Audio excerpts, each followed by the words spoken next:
Hello, good afternoon, or good evening, as the case may be, and welcome to another issue of Quads Get Gold.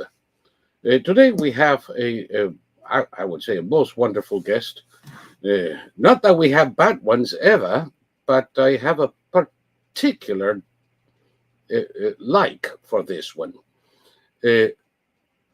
Robert Roos, a member of the European Parliament for Holland, is not a lifelong politician.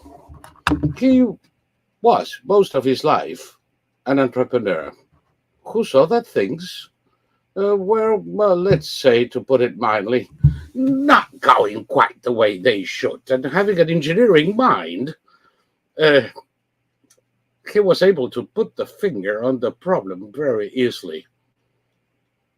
Elected to the European Parliament, he is now vice chair of the European Conservative and Reformist Group, is a member of the Committee on Industry, Research and Energy, the Special Committee on the COVID-19 pandemic, lessons learned and recommendations for the future, and he is a member of the Delegation of the European Union to Russia Parliamentary Cooperation.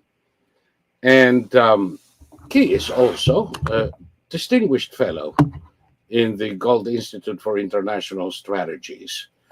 It is at this very point that I must remind you guys that we are doing this series in order to raise awareness of and fundraise for the Institute. I will put from time to time a proper link, and otherwise it's down here under the image where you can click and make a donation to the Institute or become a member to receive regular updates.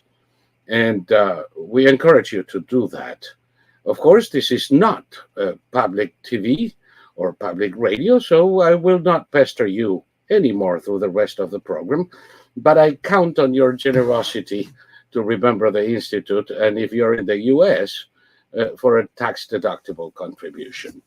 And without further ado, let's bring in Rob Roos and introduce him further and start asking him questions. He happens to be at the eye of the hurricane today. Good evening. Good evening, Rob. How are you doing? Thank you. Yeah, thank you very much for having me here. So it's an honor. I'm doing well. I'm in the Netherlands. It's 10 o'clock in the evening, 10 past 10. And well, yes, I'm at home at this moment, but I was in Brussels whole week, and now I'm back at home.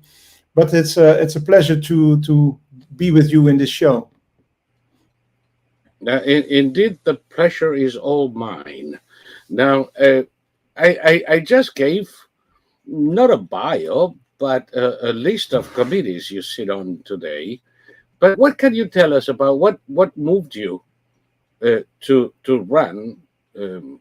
I understand that you are part of a wave of conservative politicians who were not politicians that is grown considerably in Holland in the past, say, 6 years. Well, yes. Well, let me start. I don't consider myself as a politician. I try to be a representative of the people. I think that's a better description. It was never meant to be to be active in politics. But in 2016, I had really no idea what to vote here in Holland. Things were not going very well, and I yeah. To be honest, I want. I said to my wife, let's move to the United States, but she said it's okay, but you have to go on your own. I'm not coming with you. So I could not flee, and that was the moment I decided to fight for my country. And so it was, to be honest, it was a kind of an accident that I became active in politics. I think it's necessary. I was an entrepreneur all my life, and I worked for my money, for my own risk, and my own money. And well, I want to pass a country to my children where democracy functions well, and that was not the case anymore. What we see is that there is no common sense anymore. I try to use common sense. I love Donald Trump. He said, "Call me a conservative or a traditional libertarian. I just call it common sense," and that is exactly the same feeling that I have. But the thing is that it was very necessary we started a movement in 2016 because I really didn't know what to vote, and we started with 2 seats in the Dutch Parliament. And in 2019, 2 years later, I was the campaign leader. We became the largest political party in the Netherlands. But unfortunately, it blew up itself. What you see in politics is that people, they should be humble. That's my opinion. They should be humble to the society as a politician or as a representative of the people. But the moment people start to become famous, and they act in a different way, and they start. It's about them. It's not anymore about the country, and I think that's a problem. For me, I do it for my children. I have a son and a daughter, and I want to pass a country where they can live free as I did. 20 years ago, it was much, much better. We could say whatever we want. We had really freedom of speech. It was a really free world. And now then things started to change. It started by political correctness. Now it's even woke. It's really a problem. So I said I will fight for it, and now I ended up in the European Parliament, and that's what I do. I'm in the ITRE committee, energy and industry. I'm also in what you said in the COVID committee. I think that's also very important because they took away a lot of freedom with all this lockdowns, etc. Mandatory mask, mandatory vaccination, and well, I'm not against vaccination, but I think it's very important that people can choose for themselves. And also, I'm also in a health and climate committee. I did some other committees, but these are the most important things. And the topic that we are going to discuss, that is the energy problem in Europe, which is huge. That most of it's coming from the energy committee, and I try to bring some common sense over there also. Now, it's interesting because your story is similar to many people I know, and they all find once they get into the European Parliament or the American Congress, a wall of obstinacy, to put it mildly. People very set on their ways, very set on their policies, and essentially immune to common sense. Let's talk about a little bit of common sense, and if you don't mind, we'll partition this in a couple of segments, maybe 3, tackling an issue at a time so as not to get all confused. I'm not talking about you. I'm talking about me. I do get confused. It comes with age. And the first one would be, in 2018, President Trump warned Germany that dependence on Russian gas was a self-immolating policy. A lot of brainiacs in the US and in Europe came out with quips filled with sarcasm about this ignoramus realtor who doesn't know what he's talking about.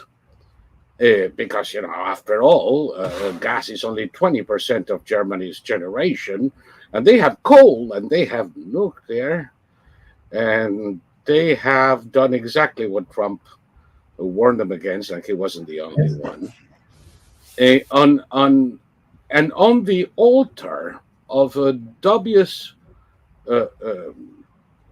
climate change theory, have become dependent on Russian gas to the point that, and not just Germany, but the rest of Europe, to the point that we see the crisis unveiling before our eyes today. How bad is it? It's very bad. It's very bad. The point is, President Trump said a lot of, let's call it simple things, but very smart and in fact very reasonable things. The point is that everything President Trump has said, they always make it ridiculous. It doesn't matter what he said, the Abraham Accords, everything there was. So sometimes I thought, if President Trump wants something, he should say the reverse thing. Then people will do the opposite, and that's exactly what he wants. Now, he warned Germany. They laughed at him. There's a famous video. I thought it was a NATO meeting, and he warned. But he was not the only one, because also in 2015, Secretary General Rasmussen, of the Secretary General of the NATO, warned the West about Russia invading in environmental NGOs in Germany to prevent scale gas, and I think also nuclear energy. Germany had 70 nuclear plants, nuclear reactors. I should say it like this. And with the Paris Agreement in 2016, it was necessary to have an energy transition. If you don't want air pollution and if you want a low carbon energy production, nuclear energy is really the best solution. It gives a base load, a stable base load, which is always there when you want. It's cheap, it's reliable, it's safe, it's everything. It has only advantages. And of course, there is a little bit of nuclear waste, but really, it is a little bit. They make a point out of it, but it's really nothing. Nevertheless, they try to get rid of it all because we needed renewables, and renewables in Europe means solar, sun and energy from solar panels, wind energy, and biomass. And biomass is the only energy production that you can control, because sun and wind is depending on weather conditions. But biomass, and it's a very well-chosen name, they are very good at it. Biomass, it sounds very good, but in fact we are burning forests to save the planet. It's really insane. It doesn't make any sense. But let me see if I get this straight. We're burning forests to reduce CO2. Yes, and we don't reduce CO2. Very clever. It's a cycle of 40 years, and then on paper it works. But biomass, they really cut complete forests. They're coming complete forests from the United States to Europe. They cut the trees. They make little pellets of it, and we burn it in our oven, in our energy plants. And the thing is that it has more air pollution than coal. It has more CO2 production than coal, but on paper, it's working very well. But it's a scam. I don't have another word for that. But it's the only way, because if you need more energy, you burn more trees. Solar and wind, PV and wind, then we are depending on climate, on weather conditions. And the thing with wind and solar, PV, let's call it solar, because for the PV is a really a word for the people who are in this industry, but we cannot store that energy. So we investing in unreliable energy sources, and which we cannot store the energy. And we started to shut down all the investments by regulation. It was not a free choice. It was regulation to stop the investments in oil and gas, fossil fuel, and they also tried to ban by regulation nuclear power plants. That was the case in Germany. And now you ask how bad is it? How many reactors are there in Germany now? Still, there are only 3 reactors. They had 17. They stopped the 14 already of them, and the last 3 they will stop them at the end of the year. And now they ask for solidarity. If the member states of the European Union should help each other if they have an energy problem. And I had a debate last week in the ITRE committee, and I said, if you want solidarity of the Netherlands, then you should reopen the other nuclear power plants, and surely not, because they say nuclear energy is too expensive and it takes too long to build it. There are 17 reactors over there, only 3 are working, and you know what? They are going to close the last 3. One of them by the end of the year, the other 2 in April.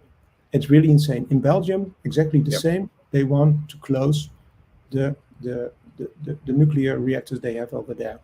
We really face a huge energy problem. And energy is the food of machines.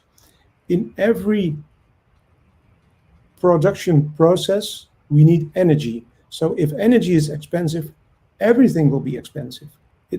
We have the bakers in the Netherlands cannot bake bread anymore because it's too expensive. Companies are closing because they cannot pay the production, the electricity bill, and the revenues. So it doesn't make sense to work. Also, food production. We have greenhouses over here in the Netherlands. A huge part of them, at least 25%, but maybe it's even more now, they are closed, but they produce food. And we need also energy, because gas is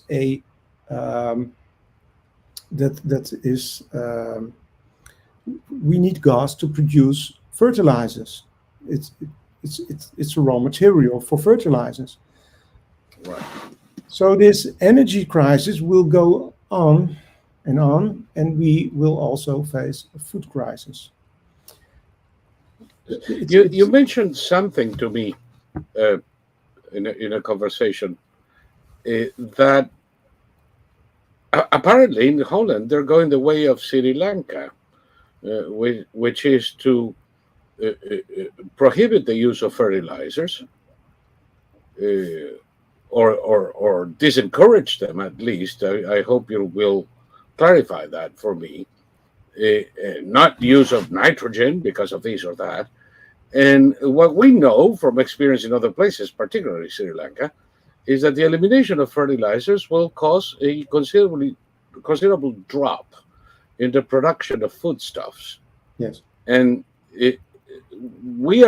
are we going to convert an energy crisis into a famine?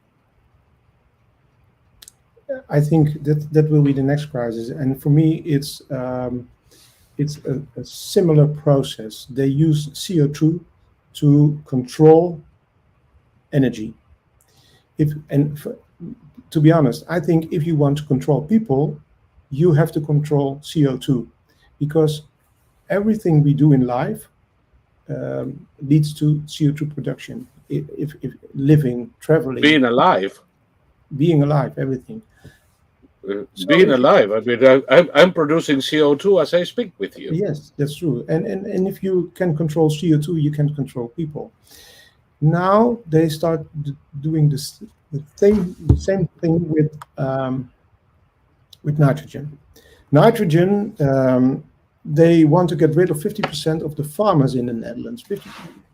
Our farmers are the most, let's say, almost the most efficient farmers in the world. We are the second largest food producer of the world, and they do it in a really efficient way. Now they say we have to get rid of the nitrogen production because the cows, etc., they produce too much nitrogen, and they want to get rid of 50% of them. That means that they produce food, and they don't produce food to throw it away. It's consumed somewhere. It's also exported.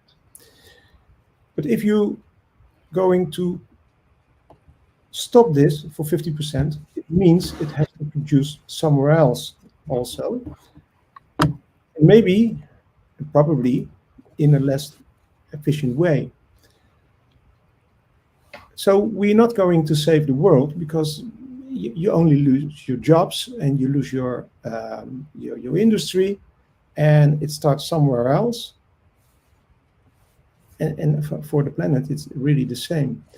So it doesn't make any sense. But with CO2, they controlled the energy and human beings. And now they start, because it's not only in the Netherlands. You mentioned Sri Lanka, but also in Canada, Trudeau wants also to get rid of nitrogen. It's like a hype. I don't know. But the thing is, it's not going to help the people. And I'm in politics.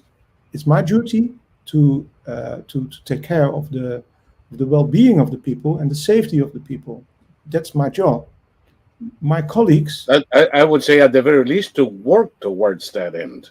Yes, of course. But my colleagues are doing the opposite. It really doesn't make any sense. It's the same with energy, because now we are facing an energy crisis. We are shutting down all the clean energy production. And well, we have seen it also in the United States. You were an exporting energy country, and President Biden starts begging to Saudi Arabia, can you produce more oil? While United States... Isn't that interesting? And by the way, and we're still exporting 3 million barrels a day because we don't have refinery capacity. It's like Venezuela. Now we export oil to import gas. It's mind-boggling stupidity, if you ask me. But we talk about common sense. For me, it doesn't make any sense to do this kind of things. Yes. Keep it simple. Now, in Europe, you do have resources for the production of oil and gas. Yes. Not only in Norway and the UK, but in France. No, and not even France. in Netherlands. We have so much gas over here. We have so much gas. It's. I live near the harbor in Rotterdam, but in Groningen, that is only 250 kilometers. Our country is not so big, but we have for 800 billion euros of gas in our soil. We only the installation is there. We only have to switch on the pipeline. It is Yeah, there. pull the switch and get gas. Yes, it's there. The installation But is we're there. not You doing don't have to drill. They don't do Would, it would you because have to would you have to mine anything in Chile or China in order to get this form of energy running? sorry, what did you say? I'm trying to be facetious here. Oh, Would you have to mine anything in, say, Chile no, no, no, or no, no, or no, or China no, in no. order to have that energy available for Europeans? We have everything. We have everything we need. Today, next week, we are in Strasbourg, in France. Once a month, the European Parliament comes together in Strasbourg. Then we have the State of the Union. It's a kind of a copy. In the United States, you have a State of the Union, and Europe, it's It's the union. it's not. To be honest, I don't. It's really a union, but they try to copy that. We have also a State of the Union. Well, we try to also be a big boy. But Ursula von der Leyen, she is our president of the Commission. She is going to have the State of the Union. This afternoon, we had, I was in the Conference of Presidents because I'm vice chair of ECR, and we were preparing this State of the Union. So we are able to give input on this session. And it's what I said, because what we are doing now, let me explain something about the energy price. How that's we have chosen. They have chosen. I'm not in favor of that. They have chosen to do this energy transition with solar and wind. To protect these unreliable energy sources, they created a system to make it work. They said the most inefficient energy production, that's the one who determines the price of the energy. So that was to have, because solar and wind are not 100% available, sometimes only 10%. So it was a problem. Gas was always much cheaper, but electricity production with gas was too cheap compared to wind and solar. So they said, if you want to sell electricity produced by gas, you have to take the most inefficient way, and because that determines the price. That was solar and wind. So they make some kind of equal, a kind of level playing field, but it's artificial, and it's not a free market. It's actually it's insane. But because gas is now much more higher than solar and wind, the system collapsed. Now they try to change little things. They try to, but it's not going to work. I said to her, we need to invest in reliable energy sources, and the only way we can do that at this moment is fossil fuel and nuclear energy. And we have the knowledge, and we have all the resources in Europe to do that, because we have Brent oil, we have gas, we have nuclear power. France is a perfect example. 80% of the energy is produced by nuclear energy in France. We can do everything. Now we are. They want to. Is that why there is a kind of agreement now that France will provide gas to Germany in exchange for electricity? France, they don't have gas. France has no gas. That's what I thought. I mean, they have it underground. No, but no. I was reading that in news reports, and I was thinking, how can that possibly be? No, there is only one country now in the European Union that has gas, and that is the Netherlands. That's where I live, Holland. There is also gas in Norway, but it's not a member of the European Union. And there's gas in the UK, but they are not a member of the European Union anymore. So there is only one country in the European Union which has gas, and that is the Netherlands. But we need to produce. They say no. We need. Let me finish this thing.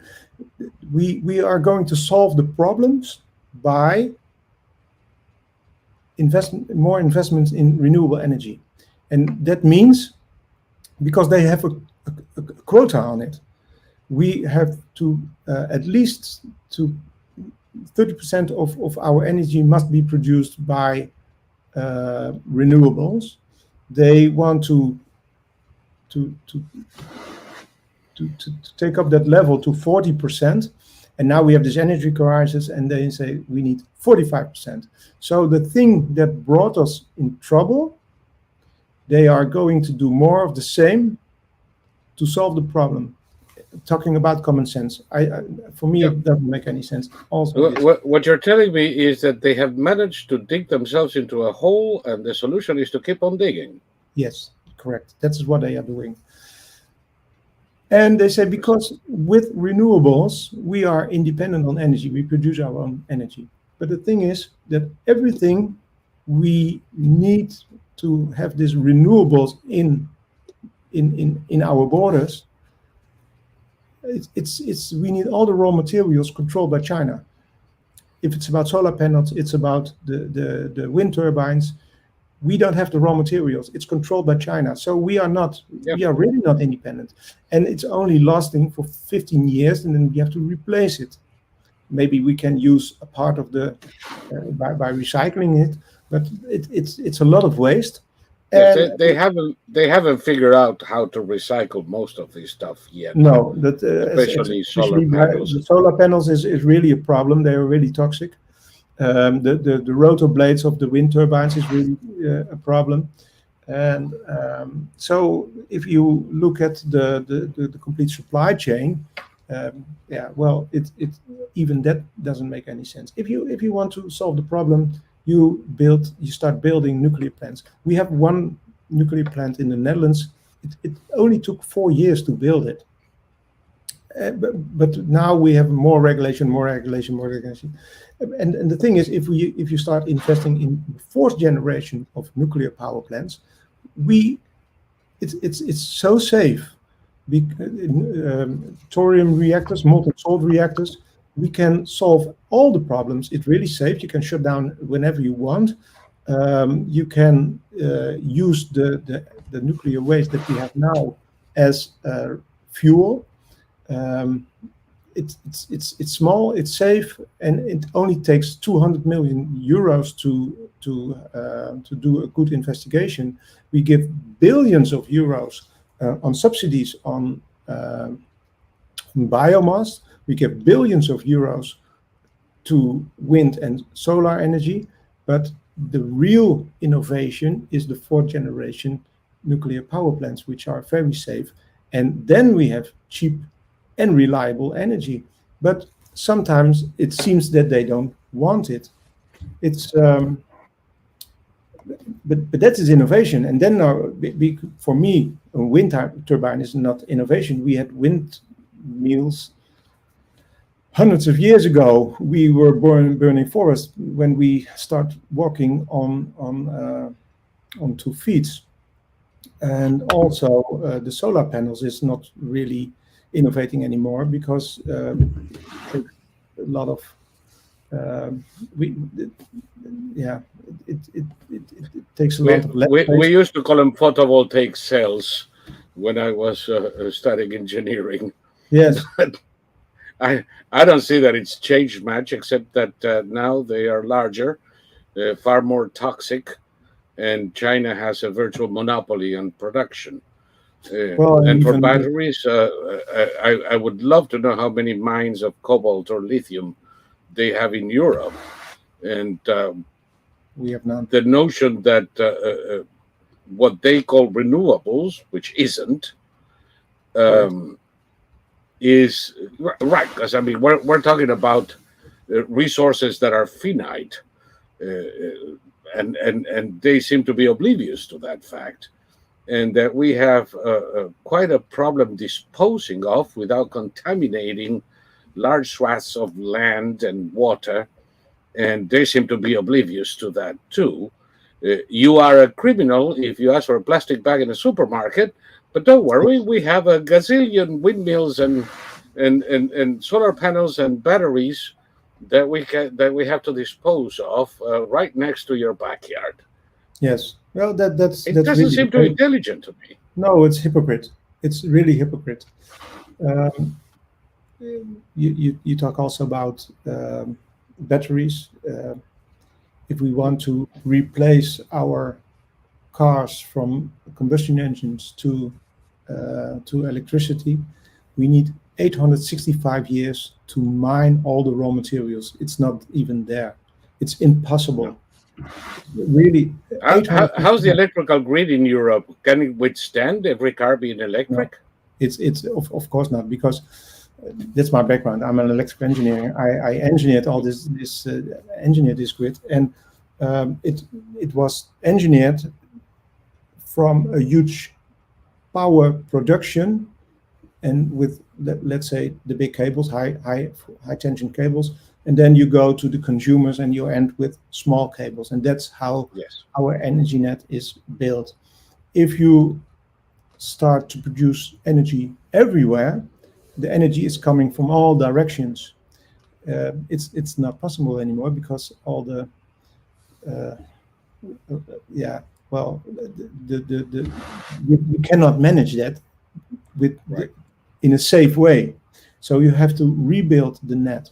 And only in the Netherlands, which is a small country with 17,500,000 people, 17,500,000 people. So it's 102 billion euros, which is almost 6,000-7,000 euros per citizen. And with that, it's only the grid, but we don't have the people, because you have to dig every step and you have to replace every cable. It's impossible to do that. If we install more renewables, we cannot transport the energy. Last year, our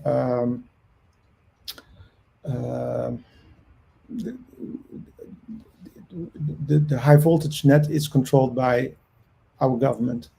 They had to pay 4 billion euros to wind turbine owners to stop the wind turbines, because they could not get rid of the energy. It was too much. You have some these days that there is more production than demand. 4 billion euros, you can build one nuclear reactor of that. With that amount of money, yes. I by the way, I noticed that not just in Holland, but in several places in Europe, where they had contracts where people invested in wind farms, and now the government is either not paying. In Spain, they ceased payment to the wind farms in an effort to close them down for that very problem. No, apparently, none of these geniuses thought that the distribution grid was not built for 1,000 points of entry. And when I say 1,000, you might as well say 100,000 points of entry. Yes. And you know, and I know, that a relatively minor mistake in any point of entry could cause a cascade failure that will take the grid out. Yes, and then you have a real problem, because then they start falling one by one by one. Yeah. So it's multiplying to the nth degree the risk involved, and then you still can't do it. Well, that's the thing. We started this conversation. How bad is it? I think that it depends on how bad the winter will be. But if we have a strong winter, I think we will face blackouts in Europe. Yeah. I said from Green Deal to blackouts. That's what's now going to happen. Our electricity was so reliable. We had 4 nines behind the comma. In the United States, it's a point, but it was so reliable. We never faced any energy or electricity problems. But I think we will face it, and the energy prices are so high. People paid 100 or 150 euros per month. Now they have to pay 1,000 of even more. And people have to make a choice between cold or hunger, or maybe both of them. A lot of people. So they face the fate of the Norse in Greenland. No food, no heat, too cold. Yes. We know how that ends. Could it be? I don't want to sound too nihilistic. But could it be that this is the kind of alarm bell that Europe needed? That the usually disconnected population in Europe needed to wake up to the fact that all of these is Bancom? The member states in Europe are very, very different. What we see in France, we have the Gilets jaunes, right? The yellow vest. Yep.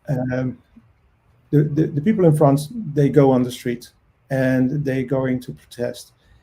In the Netherlands, they never go on the street. So we have this farmer protest. This is really something that is very unusual in the Netherlands.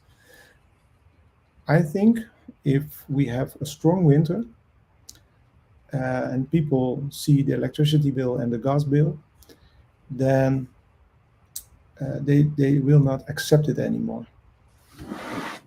That's why I'm very scared, because we had COVID with all these lockdowns, and everyone knows this lockdown that they didn't work. The stronger the lockdowns, the more excessive. The more rapid the spread of the disease. No, it's the extra death. The more deadly. Yes.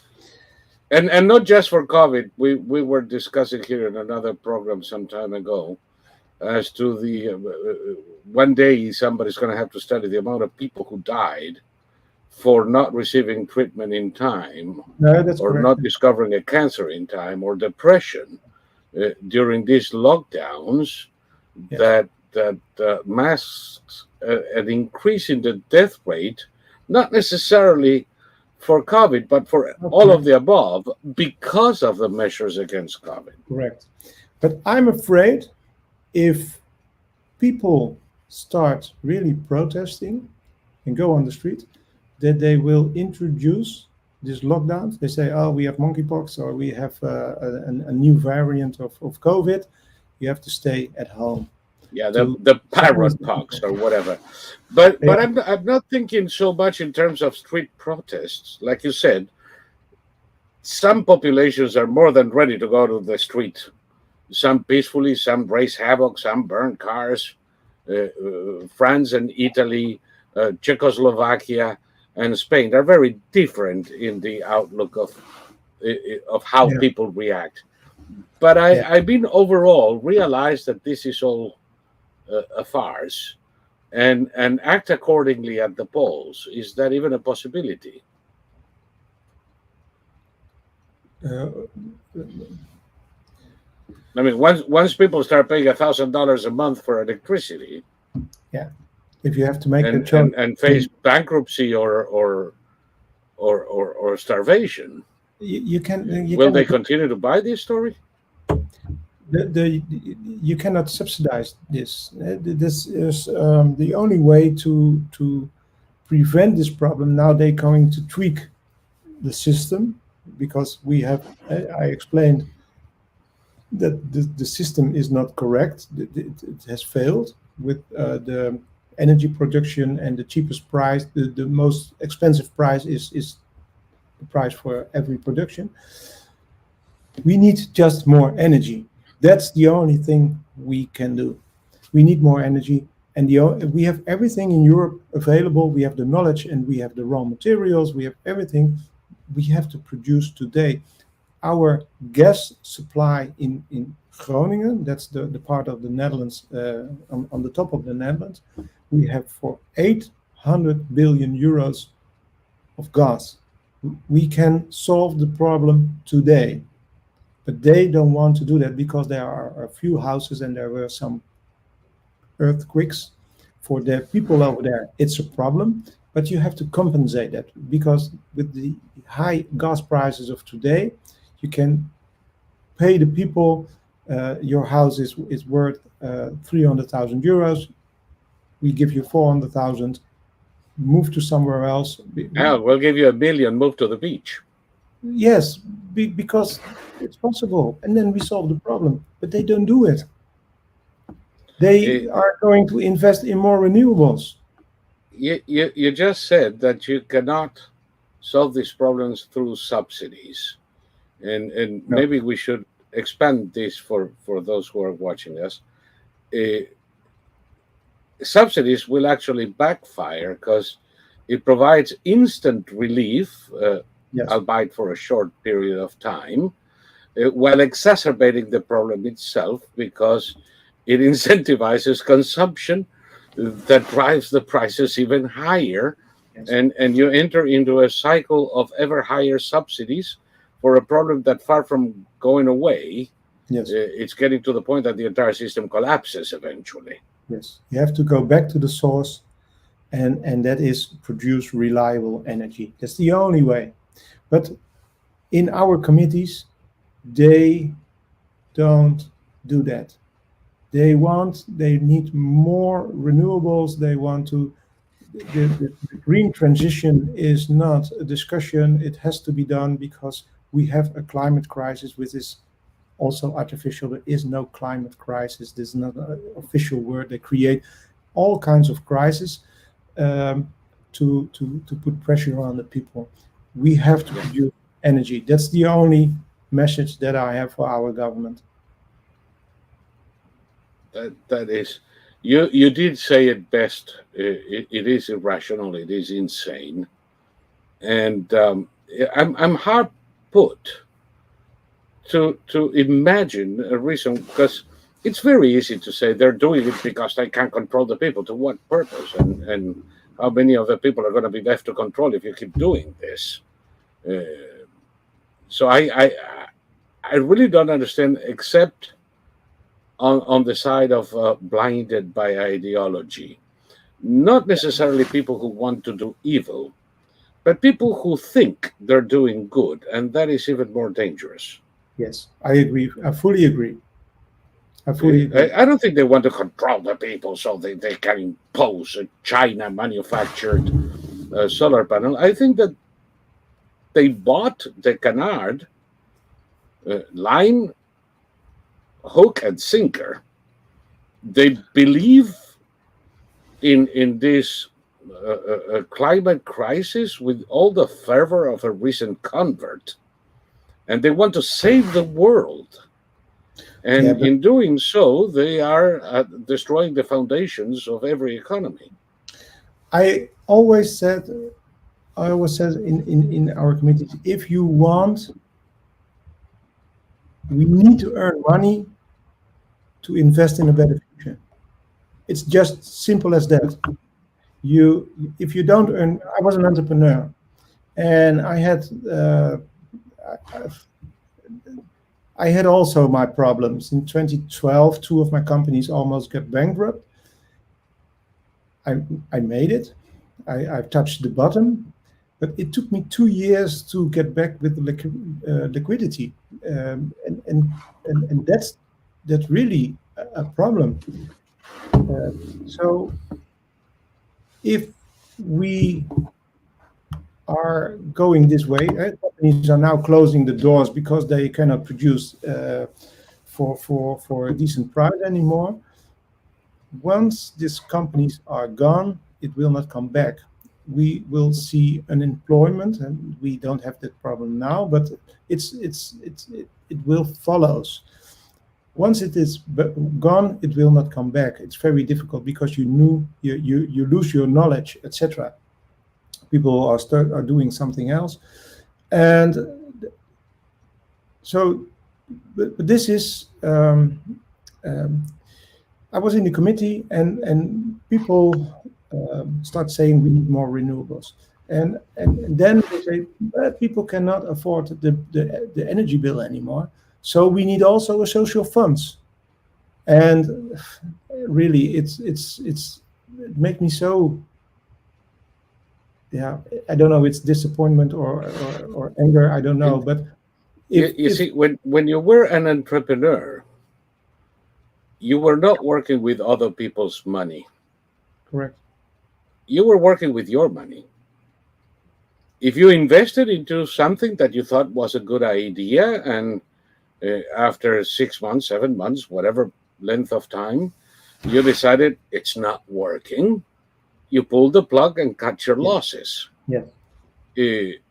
When I was in that position at one time, somebody came to me with a great idea to make us millions, and he was asking for seed money, and I looked at the accountant and said, well, can we afford to lose that?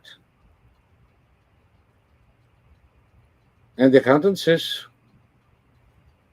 yeah, it's not going to break our backs. Okay, then go ahead and try it. Because while everybody was trying to tell me how much money we were going to make, my only concern is, can I afford to lose it? Yes. Yes. That's not the way governments think. No. That's the way entrepreneurs think. Well, it's even worse. My colleagues, they are kind people. I don't have any problems with them personally. But they have no idea of figures. They have no idea if they talk about 1 million or 1 billion, but they have never enough. And it's what you said, it's other people's money. Oh, we need a social funds.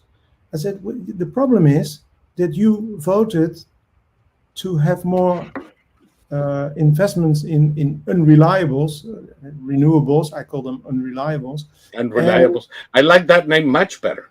Yes. I shall adopt it immediately. Okay. And you also voted to get rid of all these reliable energy sources like fossil fuel and nuclear. And now you are complaining of this sky-high energy prices. It's your own fault. You have to think about that. And you should not blame someone else and ask for social funds. You have to point your finger at yourself. Yes. But so social funds, of course, are not going to produce more energy. We'll be at the table in 6 months with an even bigger problem. They tried in Venezuela, but that's in all these communist systems. It's not going to work. It's not bringing any wealth to the people. It's only temporary solution till the money is right. And until you can't raise taxes anymore, you run out of money, and the whole thing comes in on their heads. Collapse. It's just as simple as that. You have to earn money to invest in a better future. It's that simple. So we need our small businesses, we need our companies, we need to make money, we need innovation, and all this green regulation is very difficult for small businesses. It's terrible. And people in the US don't know, but in Europe you are ahead of us. And what is going on in Europe will happen in the US in the matter of a few years. If Democrats keep running the country, I think they will. I had a conversation with the ambassador of the United States last Tuesday, and I warned him because learn from what went wrong in Europe. Try to learn from it, because it's not a solution. We are creating our own problems. Now they blame everything on Russia. Russia is the bad guy, and they are. Yeah. It's not a discussion. But we give them everything to control our energy system. Yes. It's our own fault. We did it by ourselves. Yes. President- Russia didn't force the Germans militarily to close nuclear plants Yes. and coal plants and become dependent almost entirely on Russian gas. The Germans, of course, bad actors have been active. I remember that at one time, not only the NGOs, most of those NGOs on the left in Europe and in the US live off of subsidies from Mother Russia, whether they know it or not. Yes. Sometimes to obtain a specific policy in return, sometimes just to create havoc. Anything from the independence movements in Lombardia or Bavaria or Catalonia have always counted on Russian funds for propaganda, for activists. And that's not because Russia wants to annex Lombardia. It just wants to create havoc in Europe. Yes. And I remember that the Internet Research Agency in Komsomolsky Prospect was conducting a very intense internet campaign, propaganda, on issues that went from social issues, from genderism to independentism. And the European Union decided to create an organization to combat Russian propaganda on the internet. And they created a department with seven nerds on computers, €1 million budget. I hope they don't spend it all at once, and put Margherita Mogherini in charge of this circus. And you could, for a while, go to their website and check out how they exposed some of these Russian activities. But of course, I mean, it's not taking the problem seriously. They take seriously the imposition of windmills. And like you said, in Holland, you have much experience with windmills. You know how far they can go. And of course, at the time, it was a completely different society. In the farm where I lived when I was a child, we had a windmill for the water pump. But I don't suspect we can get water in New York from windmills. And I don't think we can go back to horse and buggy to replace 18-wheelers. So everything has a place in history and in its use. To try to plug Russian propaganda with 7 guys at $1 million a year is like trying to provide New York City's water with windmills. It's the same mentality. How do we fix this?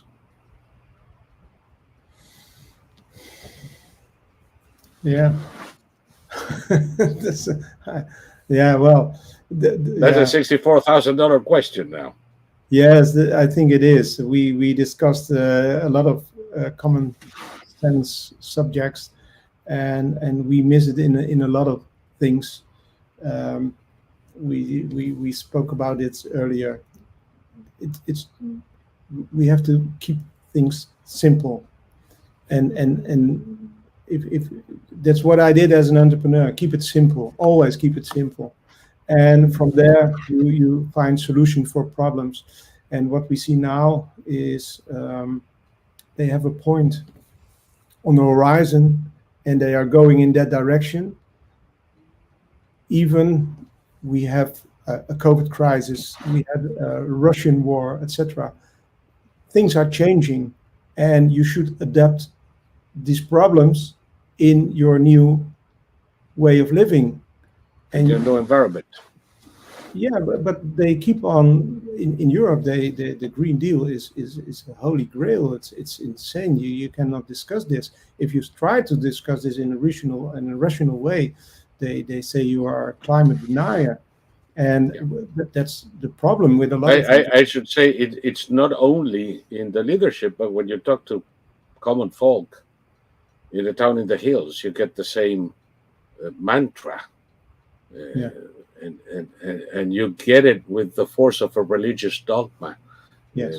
Maybe reality will produce cracks in it, and people will start questioning. Obviously, what we're doing is not working. Well, we need an honest media to bring the message, because people are not well informed. They don't have the real information. I think that's why what we are doing now is very good. We can tell the story. People can see it.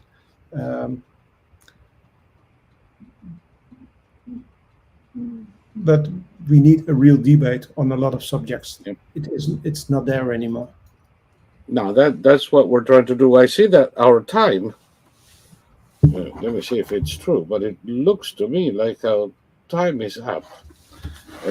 Yes, we've been here for an hour, and I don't want to cut you abruptly, but let's to wind down this. I think you are absolutely correct. People are not informed. They hear one side of the debate. They hear one side of the debate that is anchored in religious beliefs and in religious dictates, particularly in Southern Europe. And that is very difficult to modify unless you can counter. I think that what people like you and me and everybody who is concerned about this nonsense should do is to make every effort to put forward alternative ideas and information and reality checks, which is not being done.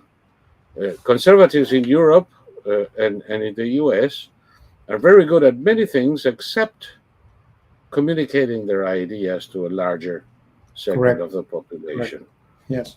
Yes. And we need to work. And have you noticed how a newspaper is sold for peanuts, and it's some kind of Trotskyite collective that buys it, and the media from Roos in Spain to Bezos in the US is in the hands of these rabid socialists in the old sense of the world, collectivists that control what people read.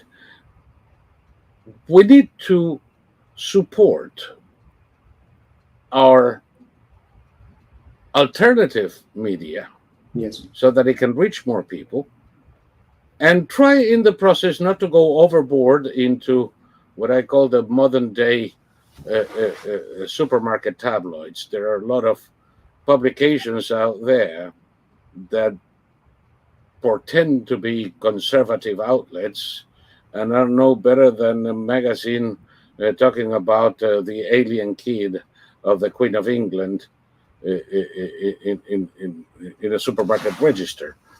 We need to be more discerning, and we need to support them and make sure that conversations like the one we just had, and hopefully we'll have another soon, get around and people can see. Because we're talking about nuclear plants, but this is not nuclear science. No, correct. What we were discussing the other day, 2 + 2 = 4. And whoever tells you it's complicated is lying to you. Yeah, that's my keep it simple. Always try to keep it simple. Try to explain it in a normal way to the people, and let's find solutions, and not stick to the dogmas. Excellent. And that is a great thing. Let's find solutions and not stick to the dogmas, and that's a wonderful end to our soiree. And Rob, it's always a pleasure whenever I talk to you on the phone at CPAC or any place else. I had the good fortune of crossing paths with you at the Institute. It's always a great pleasure, and I always learn a lot, and we should be doing this more often. This COVID craze made communication more difficult. It's one of the things I don't forgive our leaders for. But now that is behind, let's work diligently to put this information out. It was a pleasure for me also, and it was an honor to be in your show, and I'm looking forward to the next one. So thank you very much.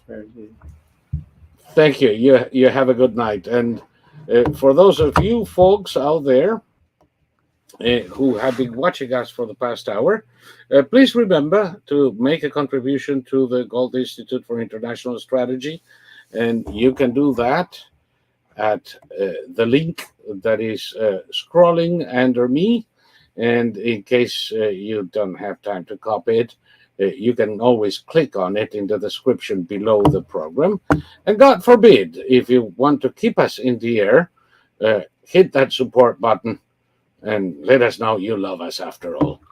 And with this, thank you so very much. I hope you had a good and productive hour, and see you at Yapping at 9:30 p.m. Good night.